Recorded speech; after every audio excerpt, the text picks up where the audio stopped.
গহপুৰ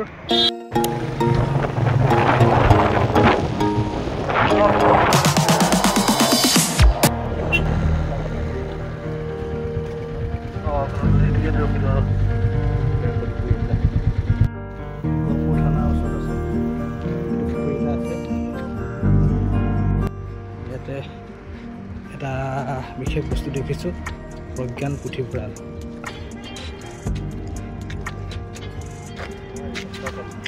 নিজে পঢ়ক আৰু আনকো পঢ়াওক কিতাপ দান কৰক কি এইখন ইয়াৰ পৰা কিতাপ পঢ়িব পাৰিনে আকৌ ঘূৰাই দিবহি লাগে ইয়াতে মানে সেলফ নিজে হেৰি কৰিব লাগিব ন ভাল ব্যৱস্থা সততা থাকিব লাগিব দিও দিব পাৰে তাই দিছে না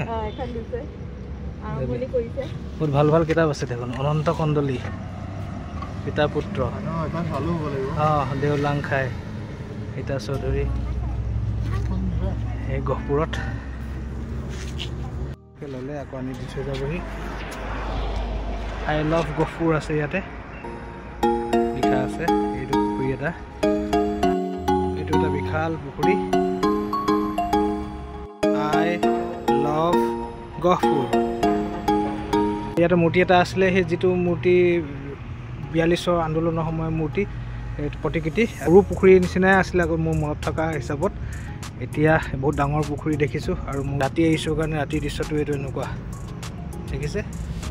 আৰু ইয়াতে এটা ধুনীয়া লাইব্ৰেৰী আছে এইটো লাইব্ৰেৰী পিছফালৰ পৰা দেখিছে আপুনি আগফালৰ পৰা দেখুৱাম আপোনালোকক চাব বহুত ধুনীয়া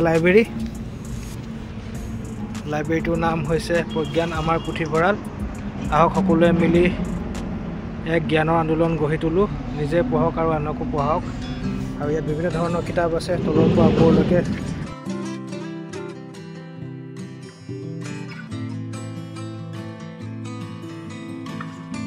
পঞ্চতন্ত্ৰ সাধু ইয়াত আছে স্বৰচিত বৰগীত গান্ধীজী গোপীনাথ বৰদলৈ কোনে লিখা চাব পাৰি ইয়াত খুলি দেখিছে খুলি চাব পাৰি গোপীনাথ বৰদলৈয়ে লিখা অসমৰ প্ৰথমজন মুখ্যমন্ত্ৰী প্ৰধানমন্ত্ৰী বুলি কৈছিলে আগতে আৰু ইয়াত অসমীয়া ভাষা ভাত পুথি আছে বিভিন্ন ধৰণৰ কিতাপ আছে ইয়াত কিতাপ দি থৈ যাব পাৰে সততা থাকিলেহে ইয়াৰ পৰা উঠাব কিতাপ আৰু পৰাপক্ষত দান দি থৈ যাব লাগে ভৱিষ্যতে মই পাৰিলে দিম হোমেন বৰগোহাঁই কিতাপ আছে জীৱনৰ উপহাৰ প্ৰায়বোৰ হোমেন বৰগোহাঁই কিতাপ এইখন মই যেতিয়া ক্লান্ত হওঁ আনন্দ আৰু বেদনাৰ সন্ধানত জীৱনৰ উপহাৰ চিন্তাৰ খোৰাক বিভিন্ন ধৰণৰ কিতাপ পিতা পুত্ৰ প্ৰায় হোমেন বৰগোহাঁই দেৱৰে কিতাপ আৰু তলতো আছে বিভিন্ন ধৰণৰ কিতাপ বিক্ৰমেন বেতাল ইংৰাজী কিতাপ নোবেল বঁটা বিজয়ী দুগৰাকী সাহিত্যিক মহাদেশ্বৰ ৰাষ্ট্ৰপতি ভৱেন্দ্ৰনাথ শইকীয়া অপৰাধ প্ৰায় এই চিৰিজটো ওলাইছিলে মহাদেশ্বৰ ৰাষ্ট্ৰপতি দ্ৰোণাচাৰ্য জয়শ্ৰীত গোস্বামী মহন্ত চন্দ্ৰপ্ৰকাশন ইয়াতো আছে বিভিন্ন ধৰণৰ কিতাপ ডেল কাৰ্নেগী স্মৃতিশক্তি বৃদ্ধি কৰাৰ উপায় যিসকলৰ প্ৰয়োজন তেওঁলোকে ল'ব পাৰে এই চেল্ফটো খালী আছে তলটো আছে ৰবিনহুড এনেকুৱা ধৰণৰ ব্যৱস্থা গাঁৱে ভূঞেও গঢ়ি তুলিব লাগে কোনোবাই যদি চাই ইয়াৰ পৰা আইডিয়া পাইছে তেওঁলোকে গঢ়িব পাৰিব গাঁৱতে কিন্তু প্ৰায়বিলাক মানুহ অসৎ হোৱাৰ কাৰণে এই ধৰণৰ প্ৰচেষ্টাবোৰ বিফল হয় গতিকে সফল কৰিবলৈ হ'লে ধনী যিসকল ব্যক্তি যিসকলৰ টকা পইচা আছে তেওঁলোকে আগবাঢ়ি আহিব লাগিব যাতে কোনোবা লৈ গ'লেও তাৰ যিটো ৰিক্ত স্থানটো পূৰণ কৰিব পৰা যায় ধন্যবাদ গহপুৰৰ পৰা দেখুৱালোঁ এই লাইব্ৰেৰীটো কোনো নাই ইয়াতে চেল্ফ খোলা আছে আপুনি খুলি ভিতৰৰ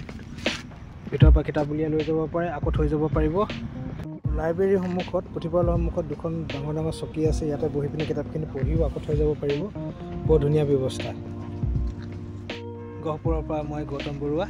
ধন্যবাদ বাই বাই এতিয়া আমি পঢ়লে শেষ কৰিছোঁ আৰু